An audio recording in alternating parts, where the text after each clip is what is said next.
Welcome to episode 31 of NF Show, NF Magazine's official weekly podcast. The title of the show is Game On, Gamescom. A lot of M's in there. And the reason why we're focusing on that in this episode is because we have a special guest host. I'll be your host in the episode. My name is Noah. And of course, Evan is here. Happy birthday, Noah! Thank you. And then we also have our special guest host who got to spend some time in Gamescom doing lots of work, important things, Daan. Happy birthday, Noah. Thank you very much. I did just have a birthday in case some of you out there are wondering why it's being said. It's true! My birthday happened over the weekend. So we're going to get a bunch of impressions from Daan on Gamescom, games that he got to play that the rest of us probably have not had a chance to play, and we're going to talk about some news tidbits, and then of course we have a ton of feedback both in email and comment form to get through. A lot of great content. We hope you like the show. If you would like to contribute any feedback on this episode, you can send it into show@nfmagazine.com, or you can leave a comment over on our YouTube channel, youtube.com/nfmagazine, where this video is hosted. But without further ado, let's get into some news tidbits. Pokemon is coming to iPad, which was the headline that I remember seeing first, and I thought, what? That's not a Nintendo device.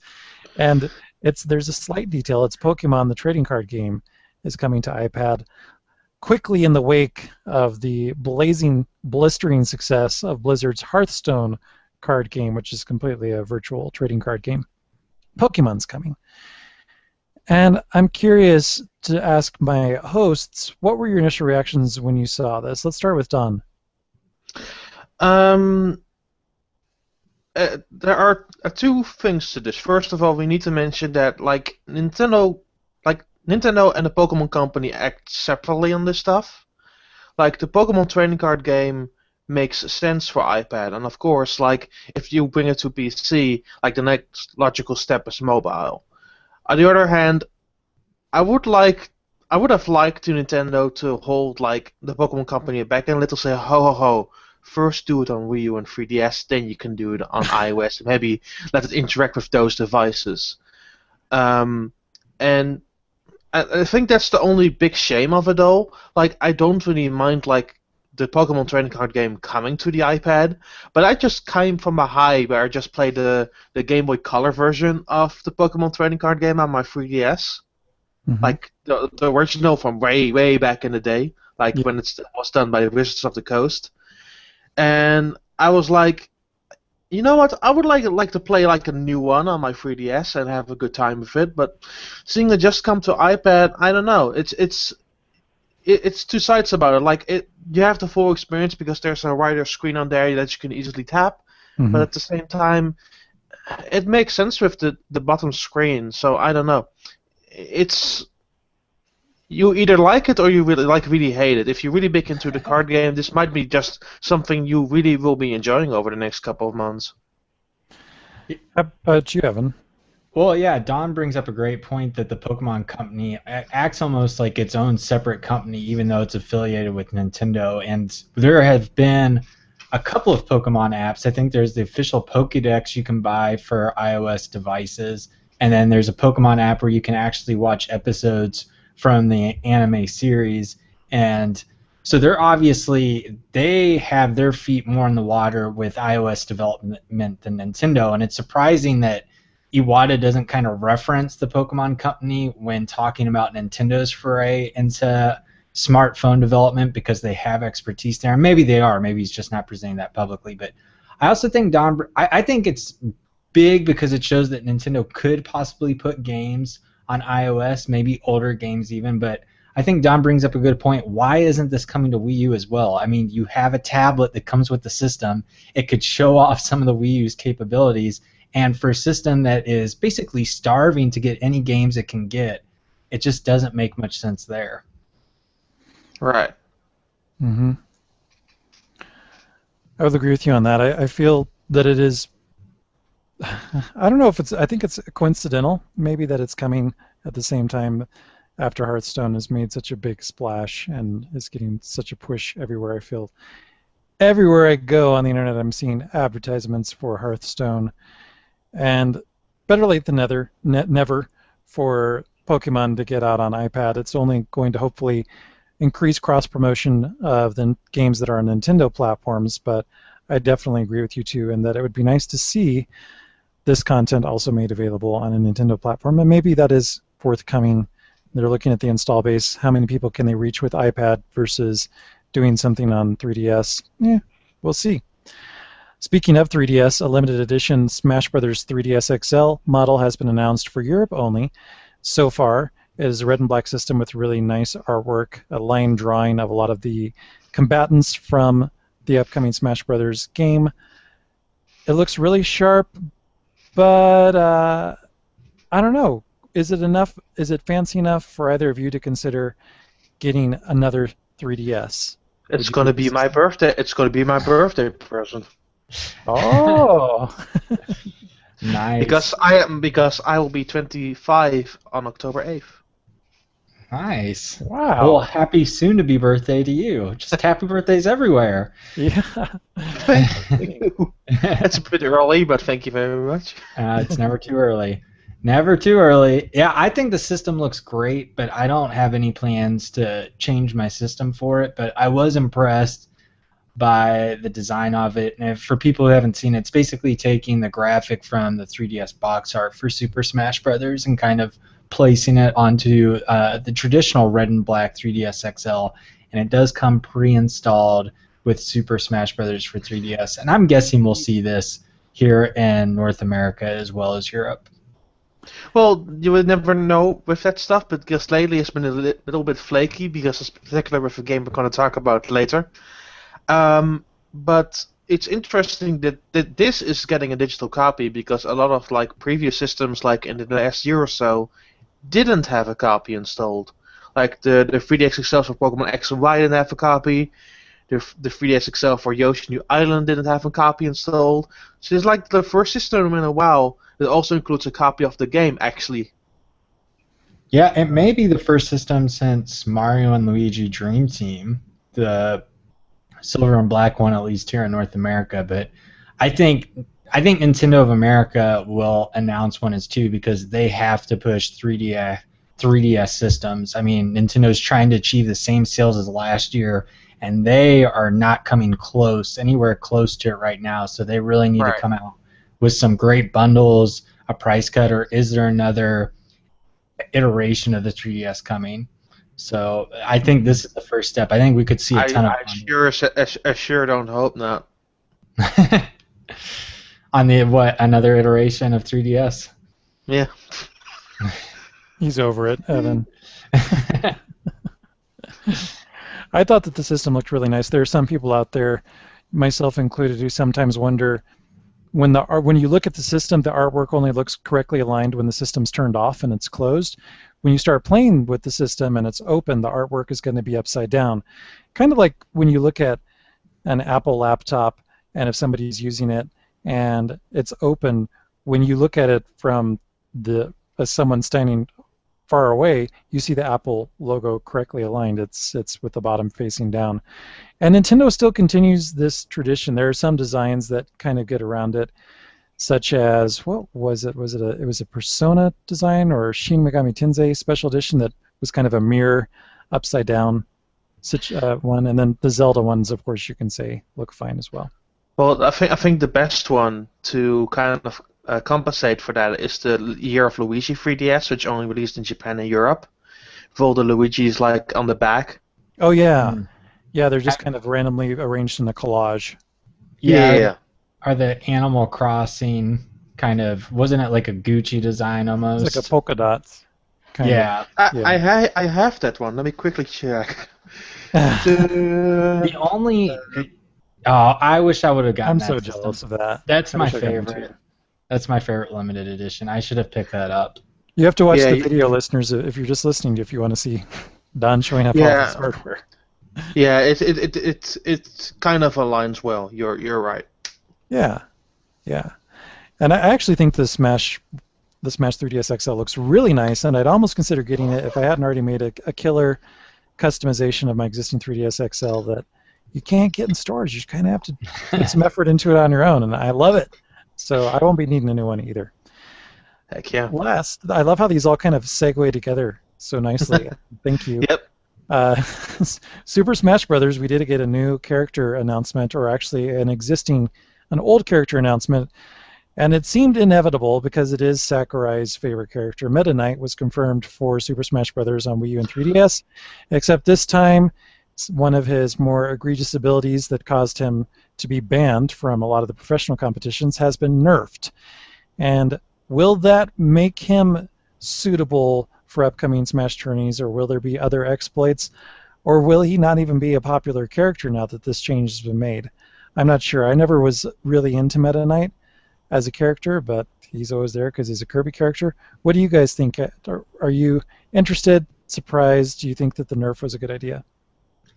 I'm personally happy to hear Sakurai in particular kind of design this game. It seems more and more for the competitive crowd, and especially because it's such a turnaround from Brawl. And I get that the Wii's audience was different from the Wii U, but I'm someone who is much bigger, and I know that I sound like a broken record at this point, but think Super Smash Bros. Melee is a much better game than Brawl, and because it's quicker paced and more competitive and playing without items. So I'm thumbs up for this decision. I'm happy to hear that they're trying to balance the characters more, especially with Meta Knight, who, was one of the most powerful characters in Brawl.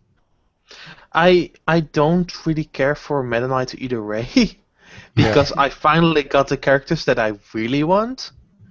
Yeah. Like some more goofy stuff like the Villager and the Wii Fit Trainer. At the other side, I'm a big Fire Emblem fan, and I got the Avatar, Robin and Lucina for Fire Emblem Awakening.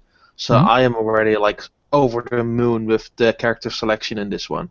But what about Professor Layton? Where's Professor Layton? Professor Layton is not officially a first-party character, though. Yeah, but he's awesome, and he has a top hat, and Luke could come out and be one of his bi-directional. Yeah, but here's the thing: if Professor Layton deserves to be in the game, so does Phoenix Wright. Sure, bring them all in. Yeah, I'm totally with that. I'm cool with that. No complaints. That's it for our introductory news stories. We're now going to get into a roundtable discussion. We're going to go around the world, so to speak, since Daan is overseas, and talk about what we've been playing most recently in our personal time outside of Gamescom. Evan, you're up first. Yeah, I haven't been playing much on my Nintendo devices, but that will change shortly because I will be reviewing Siesta Fiesta on 3DS for the next issue of NF Magazine, so I can't wait to play that and come back with what I think of my experience. So that'll be something to look forward to in the coming weeks. And then also...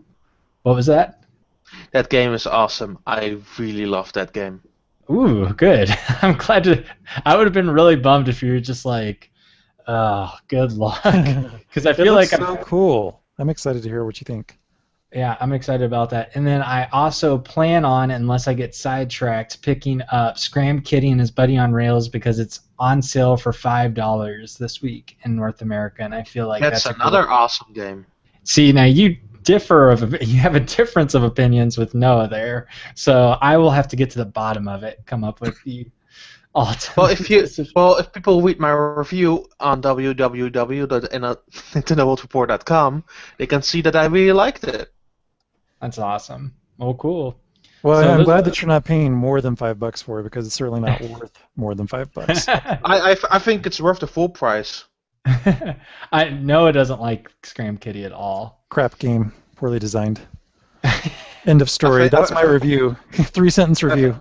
Overrated. I think it's perfectly designed. It's rough as nails, but that's the point of the game. Oh my gosh, I'm being pulled in both directions. I don't know what to do. I think I'll pass. Trust me. Don't worry. I'm always like the middle ground on this show. Well, this is. I will let you both know, obviously, if I pick it up because I think the sale runs through Thursday. But right now, I plan on picking it up because I am curious to see what I think. Especially divisive games kind of pique my interest anyway. But definitely, if you're an audience member out there, if you're listening or watching, let us know what you think. I'd be happy to hear your impressions or review of the title.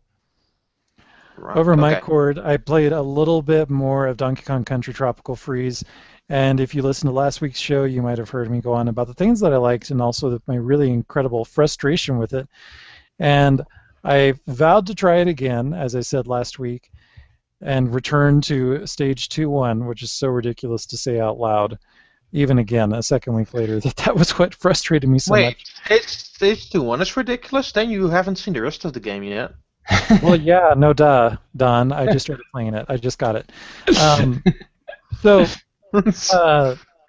and what was weird is I figured that I was on a roll after I got through the first world stages. I understood the mechanics, and I was constrained for time, and I said I have to play this, at least this one stage before this week's show, so I can have an update. Even though I thought that it could be a foregone conclusion that I would be done with the game. And I didn't even really remember what the buttons did because it had been probably a week since I played it. And then I kind of fumbled around. I'm like, oh, yeah, this button does this. And which button is it that pulls things out of the ground? Okay, I get it. And I don't know why, but I got through it without dying at all. Can I ask a quick question in between? What? Which control option are you using? Huh? Which control option are you using? Oh, I'm using the gamepad. I don't recommend the gamepad at all. What control option do you recommend for Scram Kitty, since that's such a horrible game to control? I love using the gamepad on that, but like going to Tropical Freeze, I didn't like using the gamepad at all. It's like my least favorite option in the entirety of that game. And what did you use instead? I used the remote and nunchuck. Oh, interesting. But that requires you to do Yankee Yankee to make him pound on the ground, doesn't it? As I recall. But that's the most fun about that game. No, I'm over it. I'm over Wii. I'm over of doing this repetitively. And in case you're just listening, I just ring a bell, a virtual bell in my hand. Seriously, they do it less in this game, and the controls with the control stick are way more fun to use. Like the control stick on the nunchuck I feel is way more precise than it sometimes like the gamepad is. Probably because it has the octagonal directions like built into it. It's not like a perfect. Right. It has the notches. Yeah, so it's easier to press right over. It's funny because I like that we all had different experiences, and I wonder if this is a problem for the Wii U in general. But I played with the Wii U Pro controller, and I would recommend playing with that. So that's just a funny. But the Wii U Pro controller is exactly with the gamepad without a screen. Yeah, but I find with my hands being closer, better, and the trigger buttons, the ZR and ZL trigger buttons are a lot better than the. I don't like how even though they're both digital inputs, it's not like an analog. There's more of like a give and take, more of a squishiness to it. Right. I still kind of like prefer like either the remote on its side or the remote and nunchuck. It's for me, it's kind of like become second nature to me, especially during the Wii era. So I'm too much used to that to go back to like to go now to the Wii U gamepad all of a sudden. Yeah, that makes sense. But so the week away just made you fly right through level 2-1 like it was a breeze. Yeah, well, I wouldn't say it was a breeze. I mean, it took a while, but I didn't die. I think only died once at the beginning when I was fumbling around for trying to remember what the jump distance was. But it's an interesting topic that we don't have enough time to talk about in this week's episode. But maybe for next week's episode, those of you out there either watching the show or listening to us can share your opinion. Do you find when you're playing a game, if you're sitting down and having a session with the game, that sometimes you can play for too long and you just reach this wall where you're just destined or doomed to fail because you've been playing for a certain period of time, and then just either it's a mental fatigue or you just fall out of it, and then you just do really badly, and you have to take a break and remove yourself from it and come back later, and then all of a sudden it's not a problem at all. I'm curious if anybody else out there has that experience regularly, or if there's a particular game that you've had that experience with, because apparently that's the case with Donkey Kong Country Tropical Freeze, and then I ran out of time after I got through that victory lap of 2-1, so I will be continuing and seeing how much further I get and seeing if I run into another wall of anger and frustration. And I also, for my birthday, got Kirby Triple Deluxe. Kirby Tropical. Mixing all the games together. Kirby Triple Deluxe for my 3DS, and hopefully I should have some impressions on that next week. That is exciting. I will say that the best levels of like Tropical Freeze are still to come. I think when you get close to the later worlds, to me they were the most fun in that game. So hopefully we'll get better impressions. Cool. Yeah, I know if anything, it's going to have fantastic music because I've already listened to the entire soundtrack and I've already liked what I've heard on my stereo system, and I know the visual design and the creativity is really well done. So I'm definitely looking forward to that. I just hope those underwater levels are amazing. Yeah, the music in the underwater I especially love as well. The visuals, but I feel like the first two worlds, Nintendo or Retro's like the opposite of most companies. The first two worlds are they're not bland, they're still really pretty, but once you get to 3 and on, it gets really awesome in Donkey Kong Country Tropical Freeze and blows the other two out of the water. Nice. Yeah, absolutely. Yeah. I'm glad I have even more to look forward to, provided that I can keep my stress and my anger management at a minimum or under control. But now, Daan, let's switch over to you and hear what you've been playing. So,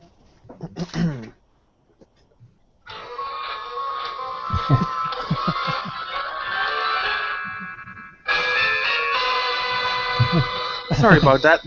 Needed to do that. So I've been playing. If you couldn't hear it from that sound clearly, listeners, I've been playing Hyrule Warriors. Which is also the cover of NF Magazine. Let's not forget that. Let's get all of our props out at one time. It just came out. NF Magazine, if you're a subscriber, you should have a beautiful digital or print copy of it. And this is what Lucas talked about on the show the past couple weeks. It is really a gorgeous cover. It is. It's great. Yeah. All right, back to you, Daan. Going into Hyrule Warriors, I got an advanced English copy of the game. Mm-hmm. So the European press got a bit lucky in that regard. So I played before Gamescom because I kind of wanted to avoid the stream of spoilers that would come from the Japanese release. Yeah. I played for the entirety of the adventure, and as a fan of Hyrule Warriors and the Zelda series in general, I really think it's a super awesome game. I really, really like it. And I heard your discussion about the lack of online co-op in the game. Yes. And I will say that's a fair complaint. But I will also amend to this that this has been the best in a while that Dynasty Warriors has been for me. And I played a lot of those games, a ton. And to just throw it away just because of the single fact that it doesn't have online co-op is a fair complaint, but at the same time, going through the game itself feels way more natural than it has been in the couple of games that I've played.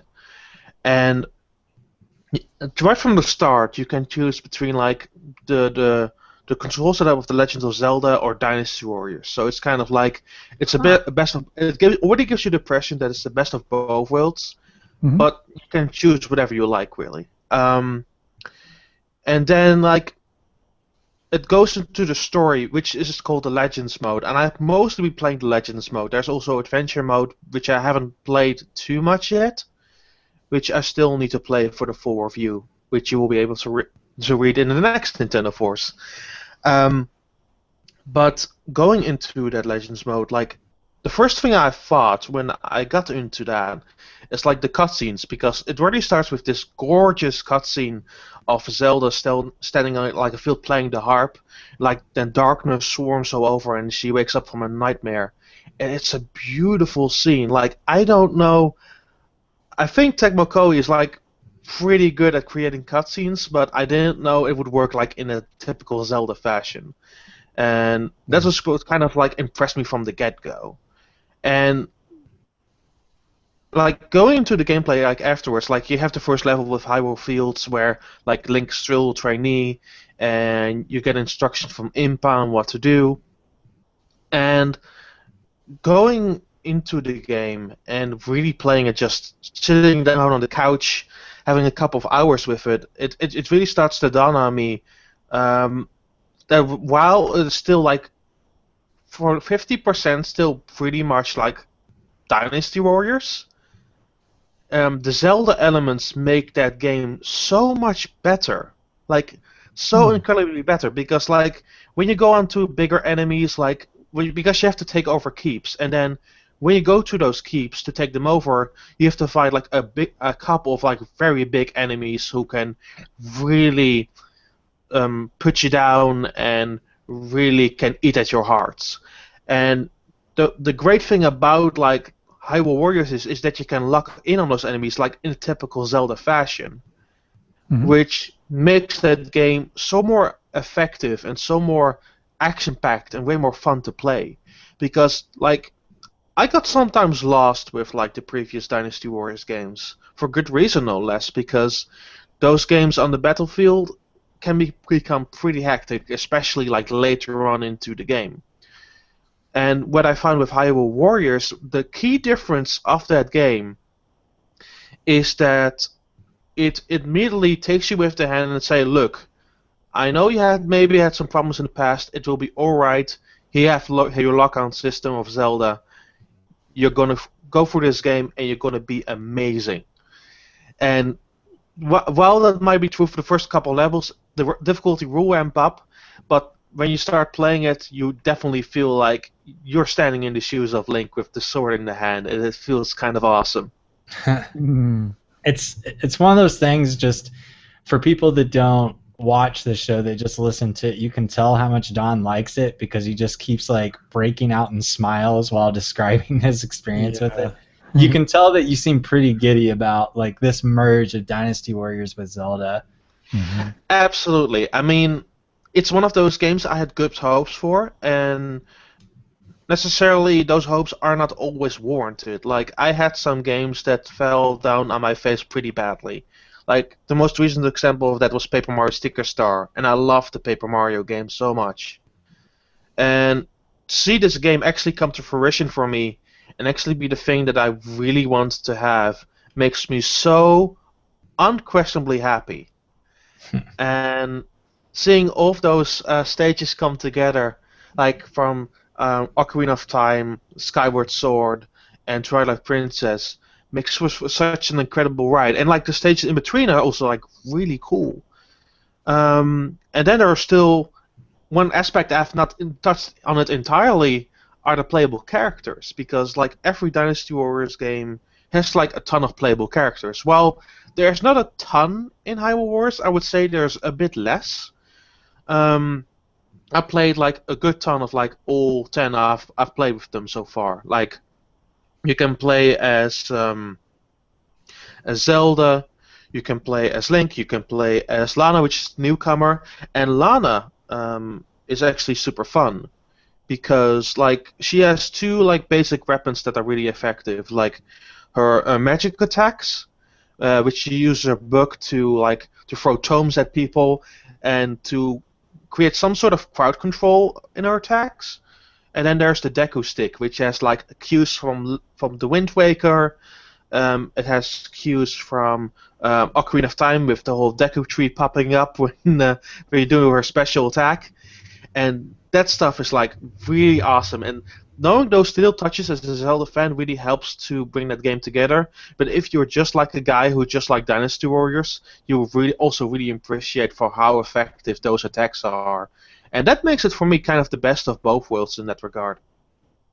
That's very nice. That's great to hear that Wii U owners in Europe and North America have a exciting game to look forward to next month. Yeah, it's to me it's one of the most exciting times that I had to play as a game. Look, this is my Wii U game, man. This is my Wii U game. And I've go through a lot from I liked Game of Mario, but it's not like the exact same game ever. I liked Lego City Undercover, but I was kind of sometimes done with the whole Lego aesthetic. Look, I like Dynasty Wars. I like Zelda. This is the game that was for me, and it's exactly what I got. And I couldn't be more happy. and I wish it had online co-op. I will definitely give you that. But it's a fun game. That's really awesome to hear. So we're running a little bit short on time, so we're going to have to jump straight ahead. As much as I want to hear what you have to say about Rhythm Thief, which is something else that you've been playing, we need to get into your Nintendo Gamescom report. It looks like you played a lot of really great indie titles, and I'd love to hear what were your favorites and what were your overall impressions of the show. So going into the show, I didn't have much expectations. Like I was just going because I can. Because fancy. Yeah, because I live like 2 hours from the show floor. Nice. So I've booked a hotel there. Had a lovely time there. Like Cologne is such a more lovely city than LA ever is. Oh gosh, that's not hard. LA, I mean, I don't want to like be mean to people who live in LA, but sometimes they will agree with me that LA is not really a pretty city. Yeah, and just to provide some context for my experience, I've only stayed in really, really bad hotels when I've gone to E3 in Los Angeles. So I've had hotel, LA Convention Center, and highways, all of which were very, very bad experiences. So I'm sure there's really awesome stuff in LA, but my experience... There's really good parts of LA. I used to live in the LA area, but yes, being right by the convention center for 5 straight days is not the most beautiful part of town. I mean, you're just stuck in a downtown, and a lot of time you're stuck at E3 and the conventions. Yeah, exactly. And going from that to Cologne, that's a big difference because like Cologne is a really green city. Like there's no like polluted air or anything. There's just there's just a lovely time in a city across like a river, which you can also take a gondola and go above the bridge there, which is really amazing. Wow. So the city is wonderful. How was the show? I mean, how did it compare to other shows you've been to? So, in comparison to like E3, of course, like most of the Nintendo stuff I've already played. Like they showed some smaller stuff that you not have seen before, but they've been shown at other conventions or at E3. But what Nintendo and like their partners usually focus on is like indie games. And my lord, I've played a ton of new indie games. So what were your favorites out of the ones that you played at the show? What did you like the most? So the one that really stood out to me was Affordable Space Adventures, which we talked about like a while back. Mm-hmm. Yeah, it looks so cool. And I think it's the ultimate use of the gamepad. Finally. No joke. No joke. I've only been waiting for a year or two. Zombie U is my favorite gamepad experience, so I'm excited to hear another game that takes advantage. I think it's pretty much on the same level as Zombie U, but also takes it a step beyond. Ooh. So, if you don't know what Affordable Space Adventures is, I would say it's a more like linear game than a Metroid game. Mm-hmm. Like it has like passageways and puzzles you have to go through, but it's all spread out on one big roadway. It's like going on an actual. Connected? Yeah, it's connected, but you're going on an actual like linear adventure. Yeah. So you have to solve puzzles, make use of your equipment, and get through it like without harm. And what the gamepad is used for is your ship UI. So you move around with the control stick and do the all regular that, but like acceleration, your heat temperature, your electricity, all your inputs are done on the gamepad. That's cool. And all the enemies that you encounter have like different variables they react to. So if you can see it on the gamepad, like things light up, because first when you meet an enemy, the smartest thing to do is press ZL, zoom in on the enemy, and then lock it in to see what status that he have, what he reacts to, and which range that he will react in. Mm-hmm. And that's already really cool. And like seeing on the gamepad what else is going on. Then it's time to like shut down like variables. Like you have to. So there are two engines. There's the electricity engine and it's the regular like gas engine. powered by gas engine. and both of them will react differently to enemies. And like one of the key puzzles, like very early in the game, is that you have to shut down almost all of your acceleration, give it one big push forward, and use your anti-gravity to get through an entire part of swarm of enemies. And Because they controlling would that stuff, react to electricity Yeah. or they'd last to the heat of the gas engine. yeah. Okay. And like controlling that stuff is really nerve-wracking because like the first couple of times you will kind of screw up, not really know what you're doing, but when you kind of get aware of all the tools that are displayed on the gamepad, you kind of get the idea what is going on and what the game requires from you. And how that is done is like super, super impressive. I have not seen a single Wii U game that has done that so smart than Affordable Space Adventures. That's cool. Is there a release date for that? Because I can't wait. It's coming like hopefully like January 2015. Oh, I thought it was sooner than that. I thought it was in the fall. Okay. I'm Well, like that's you, good. Noah. I can't. I always get upset when there's games I really want, and it's like, oh, they're coming next year. It's like, no, I want it now. Yeah. Yeah, it's unfortunate that it's still far away, but honestly, it's the game that is worth waiting for. Like Cool. this is one of those like rare instances where they need the time to make that game good, and I have the feeling that it will be extremely good, especially with Knapnock and Nicholas working together. And they seemed really giddy while I played it. Every time I failed, they just really laughed inside and really smiled at me after playing it. Kind of like how I talk about Hyrule Warriors, but yeah, that game is incredibly impressive. I have not seen a game like it. Were there any other titles that stick out in your memory as being particularly notable that you played at Gamescom? Like one game that I really love to play, and the Wii U build was not completely running yet, but they had me extended go on the PC version. Was the Next Penelope, and the Next Penelope is what you would get if you would throw Micro Machines, F-Zero, and adventure racing games into a blender.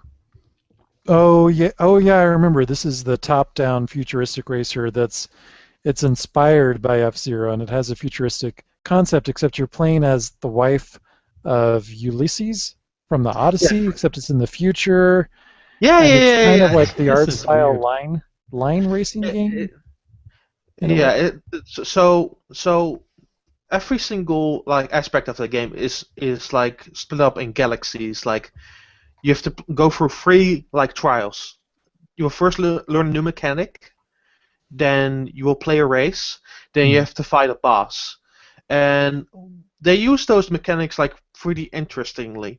Like at the first galaxy that I played, you learn like a teleport mechanic, and what you need to do is in the training level constantly switch lanes because else you will go game over.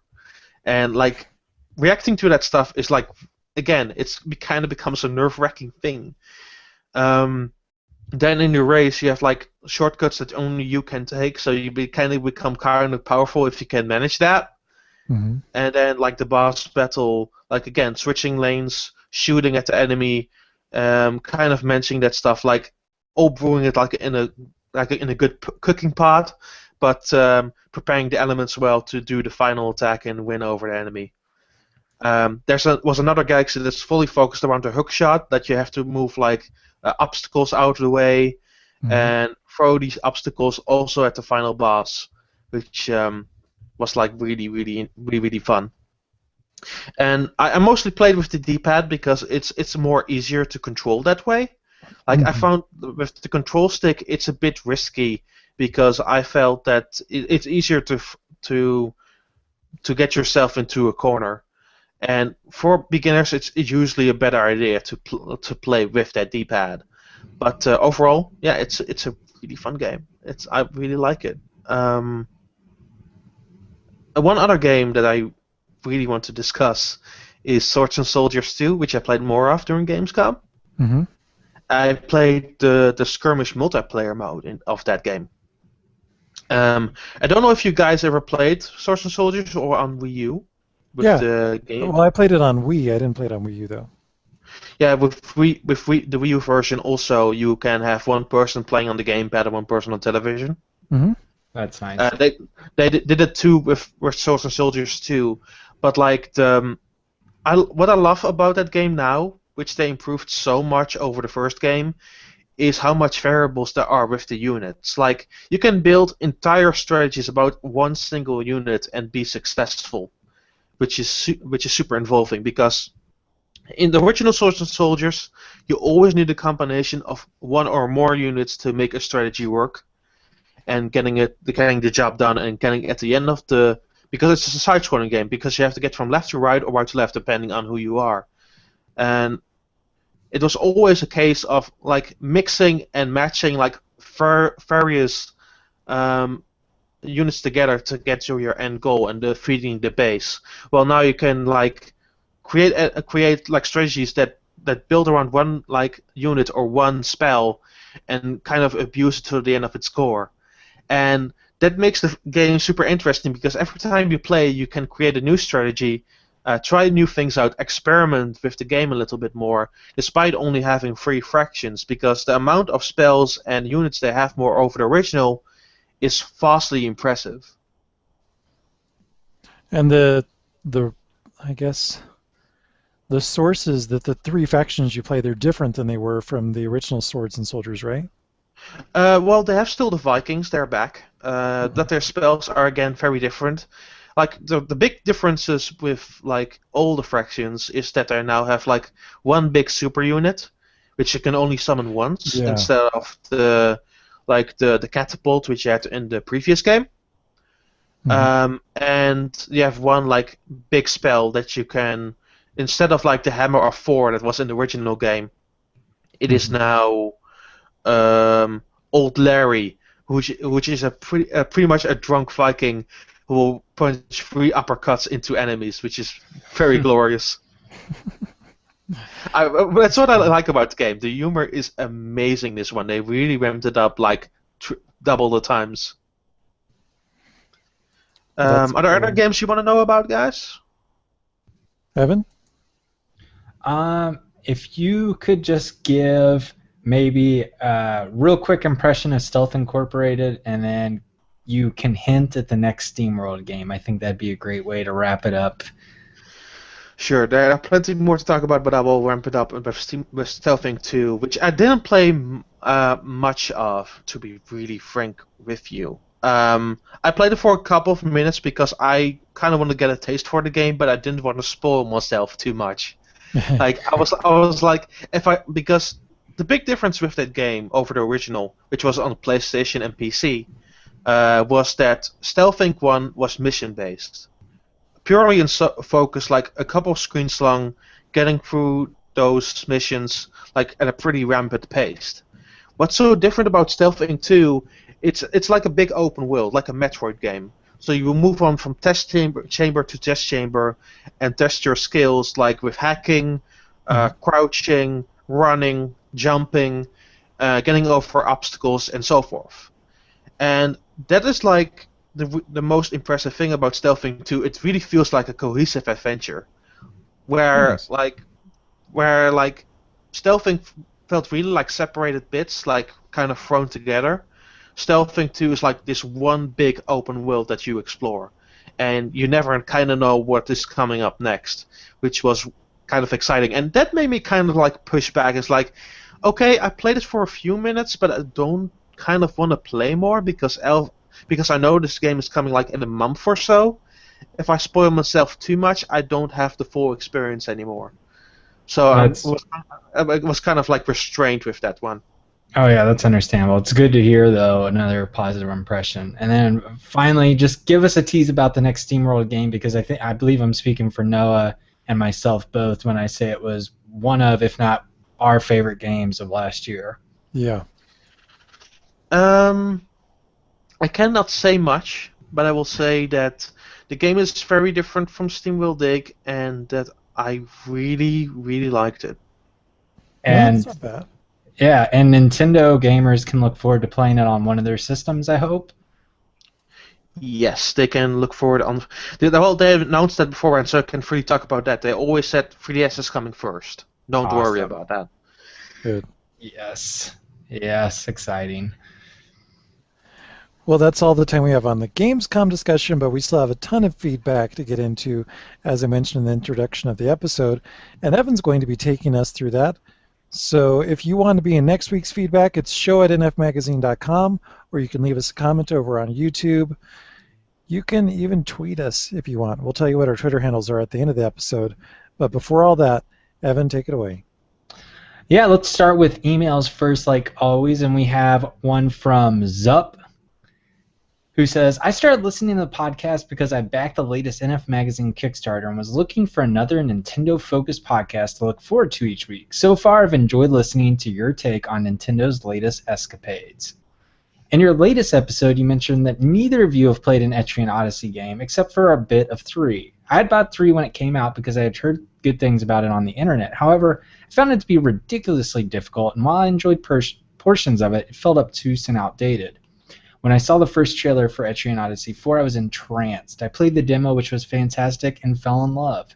The game is not really strategic. It is more of a throwback to an era of RPGs I never played, the dungeon crawler. You can draw your own map on the bottom screen, and the game is light on story but wonderful in execution. The graphics look great, the battles are smooth, and the customizable options for your party may be overwhelming, but it is fun to experiment. There are side quests and a sizable overworld and plenty of post-game content. I highly recommend that if you're interested in jumping into this series, which you absolutely should be, start with 4. Play the free demo. Your progress carries over into the full game when you buy it, whether you buy it retail or digitally. I have also played Untold, but it wasn't as good as the 4th entry in my opinion, even if it did add a more story-focused approach. There is no story continuity, so you won't miss out on anything by starting out with a 4th entry. Love the show. Keep up the good work. And I'm just going to chime in right away and say, Zup, thank you so much for answering our call about the Etrian Odyssey series. Yes. And I know that 4 is on sale, at least in North America, for $15. So hearing just this glowing review makes me... I think that's the Untold, though. Makes me very close to pulling the trigger. I think... sorry, I did want to interrupt again, but that was Untold. Not Etrian Odyssey 4. Oh, you're talking about which one's on sale, Don? Yeah. Oh, it's just... Etrian Odyssey Untold is on sale. Okay, I thought both of them were possibly on sale, but maybe you're right. Yeah, I only saw Untold on sale. I looked on American eShop this morning. But I'll just have to try out the free demo then, and then wait for it to get on sale. Yeah, and the mini sales that Atlas does, it's not incredible to wait for a sale. It's like that's a thing that Atlas does way more often than not. But I played 4. Really liked it. That was published by NIS America in Europe, so that's when I kind of went into the series for the first time. Really liked that game, and then I went back into Untold because it was again in the many sales that Atlas does, never than not. But $15 is a very good deal, by the way. That's a very good deal. But I played through that, and I really liked that too. So both of those games are amazing. That's awesome. And then we talked about the second one's getting a remake for 3DS, but we still haven't heard anything about it in the West. But thanks so much, Zup, for writing in. Yes. Our second email is from Andy Lapp, who says, I think Nintendo doesn't extend its online multiplayer functionality because of the concerns from parents of young Nintendo players, although they could have a parental control on that functionality. And Andy Lapp's talking about our Hyrule Warriors discussion from last week. Noah and I were frustrated by the lack of online co-op.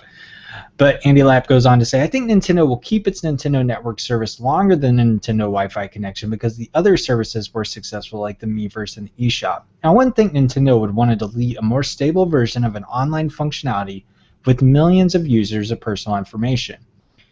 As for the Wii U name, I would agree with the Wii U name. I thought the name was very dumb. I mean, what does U stand for anyway? When the presentation came out explaining only the gamepad and not showing the true console, like Evan said, I would think it would have an extremely confused people of thinking that it's just a new accessory for the Wii. or a console and a tablet.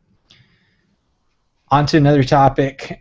I took a break on Zelda, but I will continue on. However, I've been playing Pikmin 3, and I think I'm almost done with it as well. I advanced in Shovel Knight by a couple of levels, and I will continue on as well. So thank you so much for writing in, Andy Lapp. It's great to hear about your ongoing Zelda adventure, because I'm pretty sure Andy Lapp was trying to play all of the series, if I'm not getting you mixed up with another viewer or listener, but play every entry in the series, which is quite the task. Yes. Our next email is from Ter, who goes on to talk about Etrian Odyssey as well. Oh man, I love the Etrian Odyssey games. They are among my favorite RPGs out there. The style, the combat, the story, it's so great and engrossing. I can't say it's for everyone though. Creating maps yourself, making different characters to suit situations and parties to suit dungeons, well, it's not everyone's cup of tea, but I do love those games. So many things about Nintendo I just want to scream at, like their views on online streaming or multiplayer things, online co-op, etc. It's incredibly frustrating. I have no idea what they think they're doing. It's hurting them a lot, and I think they'll have to hit rock bottom before they realize it. I also think they've lost their identity, but I don't think they'll recover from it. Side notes, best Zelda game is A Link to the Past. Every person in my immediate family, including all my nieces and nephews, are gamers. This includes my parents, though Mom is mostly a handheld gamer. My dad and I played through many games together, including the entire Gears of War series, and though not as multiplayer, all Fallout 3 and New Vegas. It's great having a family that games because you always have something to talk about, even if you have nothing else in common. I have to say I'm jealous of your family of gamers. So many people playing so many games across so many generations. It's really, really cool. And I really like how you put that it can be, the video gaming can be a bridge between generations and also to help relationships where it's like, I don't really know what I want to talk about with my dad or sister or whatever. It's like, oh, but we've got games to talk about, and that's always a nice common topic to go to. It's kind of like talking about, I guess, TVs, shows, and movies and stuff, but when it's something that you can interact with and contribute and conquer it or get stuck in places and ask for advice, I think that's even better. Yeah, that's really great. Going to the multiplayer things like online co-op and etc. I don't know what Nintendo are doing. I mean, when they talked in 2011, we're gonna have more like a more connected console that can do online multiplayer and stuff. I had hopes, but it seems like, particularly with Mario Kart 8, which I've been kind of heading back into recently, it's like that game doesn't have fantastic online. I would say in some ways it's worse than what Mario Kart Wii did. Wow. I can understand. There's a lot of people just point to online voice chat, but like we've talked about, Noah, there's some frustrating things just trying to group up with your friends and then go into a public match. That's not a possibility. If your key thing is a voice chat, then let me say this: that voice chat is not amazing either. It runs through the gamepad, and listening to somebody else through the gamepad is an incredibly frustrating affair. Yeah.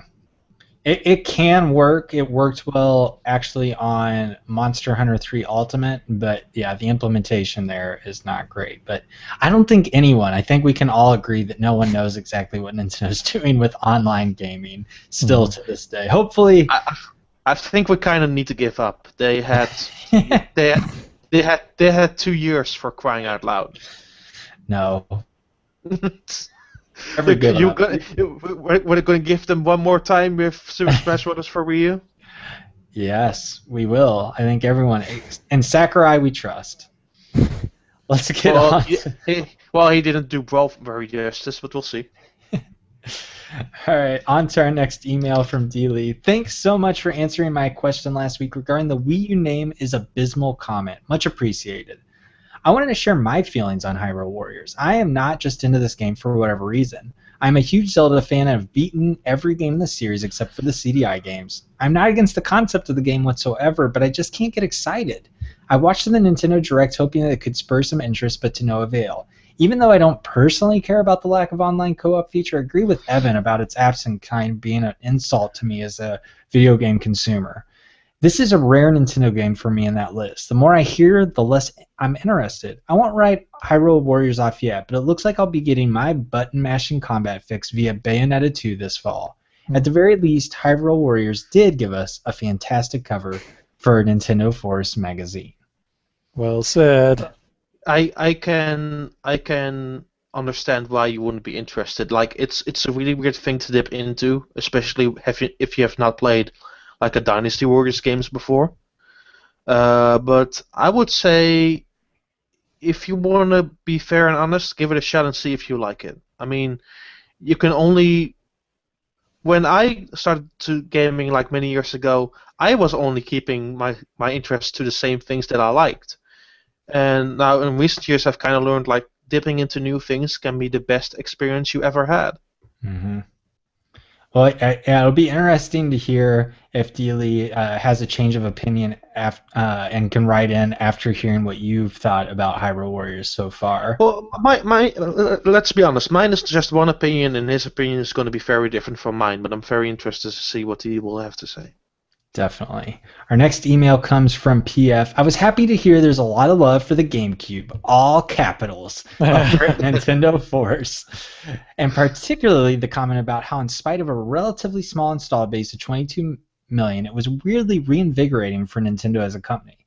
It spawned a long list of new franchises, some perhaps too weird for their own good, which nevertheless are among my favorites. Pikmin, Chibi Robo, and Animal Crossing on the first party list, but also Super Monkey Ball, Beautiful Joe, Billy Hatcher and the Giant Egg, Killer 7, and others from third parties, which leads me to my other point. The GameCube was incredibly well supported by third parties. Ubisoft with Prince of Persia and Beyond Good and Evil, Namco with Baten Kaido, Soul Calibur, and Sega and Capcom. Too much stuff to name for either, especially. As a fan of your Elite 8 list, I wanted both to submit and, if possible, request an Elite 8 list for the GameCube. Here's mine with two asides. Number 8, Super Smash Bros. Melee. Number 7, Paper Mario, the 1,000-Year Door. Number 6, Soul Calibur 2. Number 5, Resident Evil 4. Number 4, Super Mario Sunshine. Number 3, Beyond Good and Evil. Number 1, The Legend of Zelda: The Wind Waker. And finally, number 1, Metroid Prime. I can't think of a series reboot that has been more successful on every count than this, and really it was the only proper way to follow up the unfollow-upable brilliance of Super Metroid. So we're going to we're not going to name all our Elite 8, but maybe we'll have to do it at anniversary, but we're going to list a few of our favorite GameCube games. Let's start with Noah. I went back and I looked through my library and games that I played, and I was a little disappointed to find I was naming more third-party titles than I expected, but I really did love, in particular, Resident Evil 4 and the Resident Evil 1 remake. I thought they were excellent. I also liked Final Fantasy Crystal Chronicles. And on the first-party front, aside from Super Smash Bros. Melee, of course, I really liked Donkey Kong Jungle Beat, which was, you could play with the bongo drums, and it was a sign of all the greatness that was yet to come from Tokyo EAD, who went on to make the Super Mario Galaxy games, and also Super Mario 3D Land and 3D World. If you want to see where some really awesome level design began and a really kick-butt Donkey Kong game, Jungle Beat is where it's at. Don, what are a couple of your favorite GameCube games? So he already mentioned like Killer 7 and Kaitos. So I won't mention them again, but those are pretty awesome games. Also, again, want to mention Paper Mario 1,000-Year Door, which is one of my favorite games ever. As a rhythm game fan, I really like the Donkey Kong Konga games, and weirdly, I also like Dance Dance Revolution Mario Mix. Wow. I also really like Mario Sunshine, Super Smash Bros. Melee. There are so many games from the GameCube that I love, but one of my favorite games, like really period, and one of my because I'm also a big Sonic fan, but one of my favorite games of that team is without a doubt Billy Hatcher. That game is fantastic. Like going through those levels and walking about as a boy who transforms who transforms like into this chicken and this chicken man is utterly charming and it's fantastic. But that soundtrack is delightful. Like that soundtrack is like one of my favorite GameCube soundtracks ever. And if you just listen to the opening, like a music track, I've used that track because I've done like countless podcasts. I've used it like in every single podcast at least once. Stealth Billy Hatcher. Stealth Billy Hatcher, absolutely. Yeah, spreading. Yeah, there's so many games that I love about the GameCube, and I played like, to be frank about Donkey Kong, I played every one of them, even the Japanese versions. So there are a lot of things that I like. I also kind of, for how much I hate EA now, I really liked SSX on Tour. That's my favorite SSX game. And having the Mario characters in there was just super weird. Well, for me, my two favorite GameCube games are definitely going to have to be Metroid Prime and Super Smash Bros. Melee, but a few of my other favorites would have to be Eternal Darkness, which I don't think anyone's listed yet. I loved Eternal Darkness. Star Wars Rogue Squadron 2, which was a launch game that was absolutely fantastic. And then Wind Waker was really cool. I was very down on the game. I was one of those people that hated the Zelda when I first saw it, but it definitely came around. But there are a lot of cool games. I forgot to mention Kirby Air Ride. Oh yeah, a lot of people. That's a Sakurai title too that a lot of people love. Kirby Air Ride was the first step into the ultimate Sakurai menus. There you go. On to the YouTube comments. We have a couple of those. The first one's from Nintendo Dude GCN, who says, mad respect for Noah on mentioning Banjo-Kazooie. Have to say that's one of my favorite Nintendo 64 games and official soundtracks as well. Such a quirky game with awesome music. Banjo-Tooie had some great music as well. I miss the days of the collection-heavy platformers from the Nintendo 64. Maybe it's just my childhood speaking to me, but I would happily welcome a resurgence of those types of games again. As for the issues Nintendo is facing the Wii U, I couldn't agree more. While the name may play a minor part in the lack of success of the Wii U, I think the issue really is a combination of other factors. The fact that the Wii U has never been marketed well is a concern I've had since the first time I saw the console. Throw that in with the entire lackluster online experience, you can't help but wonder what consumers Nintendo is trying to cater to. Continuing from the lack of online experience, I am also very disappointed that Hyrule Warriors will not be supporting online co-op. I have many friends across the country and even a few across the world that I'd love to play the game with. Hearing that it's just not possible again for another great Nintendo title is disappointing. I'm still excited for the game itself and still planning on getting it though. I guess I'll just have to settle with playing with some of my local friends. Thanks for the shout out and an agreement on the soundtrack choice there. I definitely appreciate that. I agree with Noah. We need to have an episode called I Agree with Noah and just go through a list of those things. On to the Seventh Experiments comment, who says, sadly, I've not played an Etrian Odyssey game. However, to answer your question regarding Hyrule Warriors, Noah, to me personally, I think I'm really excited for it because I've always loved Dynasty Warriors and Legend of Zelda. Sounds yes, like another guy. I'm even more excited because they're combining the two into one exciting game that provides the player a chance to play the characters other than just Link. Plus, it looks really fun and the graphics look great. The Direct made me even more excited because some of the modes they discussed and the new playable characters they revealed. I'm also pretty disappointed that there won't be any online co-op, though. I'm kind of assuming there would be one since it seems like an obvious thing to include in Hyrule Warriors. Right.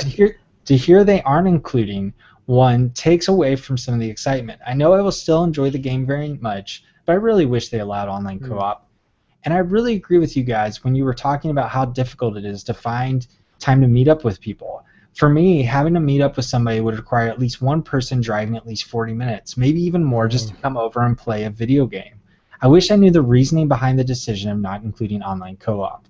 And about the name of the Wii U, I too don't have much of a problem with the name, but I definitely agree that there's more than just one reason why the Wii U isn't doing as well as it could. Finally, for my favorite Legend of Zelda game will probably be Ocarina of Time, closely followed by Twilight Princess. Skyward Sword was nice too, but I really didn't enjoy the controls. I've been playing Wind Waker HD recently, though, and I'm loving it. Zelda games never disappoint. I'm not really sure what my favorite Zelda game would be. I've never seriously thought about it. That's surprising. I feel like that's a question people bring up all the time. Or Noah and I feel like Can over the I years we've gotten asked that a lot. can I give like a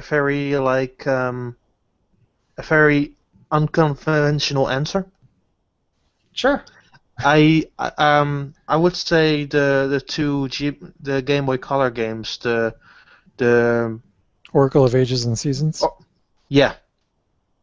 Yeah, there's been a lot of love from our listeners and viewers for those games recently, so that's really cool to hear. Mm-hmm. Our last comment comes from Old School 1990s, who writes in, I agree that the name alone is not the only problem with the Wii U sales performance. I think it is a multifaceted problem that can be addressed and dealt with. Think of it. Is there any really great console name? One of the biggest problems is the online functionality. Communicating with your friends is so important when playing games online. Mario Kart 8 is a perfect example of how horrendous it is. Does anyone think the pre-selected phases are useful in any situation? No. You can tell when people are online veterans in Mario Kart 8 because they almost never use the phrases. Nintendo should just make chat an option that is defaulted to be muted. Then you could turn it on in the parental control section or something like that. I really like the idea of revamping the Virtual Console to a subscription service as well. The pricing of the games as it is now is so crazy. Is Super Mario Bros. 3 really worth the same price as Ice Climber? Nope. Well, Nintendo seems to kind of agree because when they did the NES Remix 1 and 2 sale here in Europe, which allows you to get discounts if you owned like NES Remix 1 or 2, they priced Super Mario Bros. 3 at €3.50 and all the rest of the other stuff €2.49. Yeah, it's a really great point to bring up, but I just want to say, to wrap it all up, it's really cool to hear everyone's thoughts on the Wii U name and the problems, and I'm glad to hear that Noah and I, and Daan, you as well, it used to feel like only a few people were fed up about online with Nintendo, but I feel like it's really starting to become a majority here who just can't take it any longer, getting very And frustrated. if I want to say one more thing about the Wii U name, wasn't the name of the original Wii also weird the first time you heard it? Yeah. Yep. Yeah, and that opinion hasn't changed, by the way. For Noah, it's... It's an endless cycle. The names will be never good. Bad marketing decisions stacked on top of bad marketing decisions. Nintendo knows how to do those well.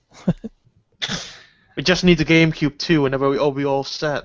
There you go. Well, thank you very much, Evan, for taking us through all the feedback, and I wish we had more time to talk about all of it, but unfortunately we are out of time. Thank you very much, Daan, for staying up late or getting up really early for us to talk about Gamescom. Well, it's now 5 a.m., so you can consider that early. We always appreciate when you join us on the show, and Daan did join us on short-term notice, so we're very thankful for that. He always adds some really cool stuff to the show, either through his experiences or just his opinions on the stuff he's gotten to play. Mm-hmm. And, of course, thank you to Evan for doing a great job with organizing the show notes and everything else tonight. And that is it for this week's episode. We are now going to be signing off, but we will be back next week with the latest reactions to Nintendo news, and maybe we'll have some more Pokemon things to talk about. We didn't get to talk about potential Pokemon news for next week, so stay tuned for that next week. And please don't forget to subscribe to us either on YouTube, iTunes, or your favorite RSS audio subscription device. You can follow us on Twitter. Daan is at Nintendon. That's D-A-A-N for the Daan. Evan is at Evan Campbell. I am at This Is Noah, and most important of all, of course, is NF Magazine's official Twitter handle. That is at Nintendo Force. We really appreciate you taking the time to listen to our show or to watch it or watching it, and we look forward to hearing from you, and we'll be back next week. Until then, have a great week. Bye-bye. Bye, everyone. Bye.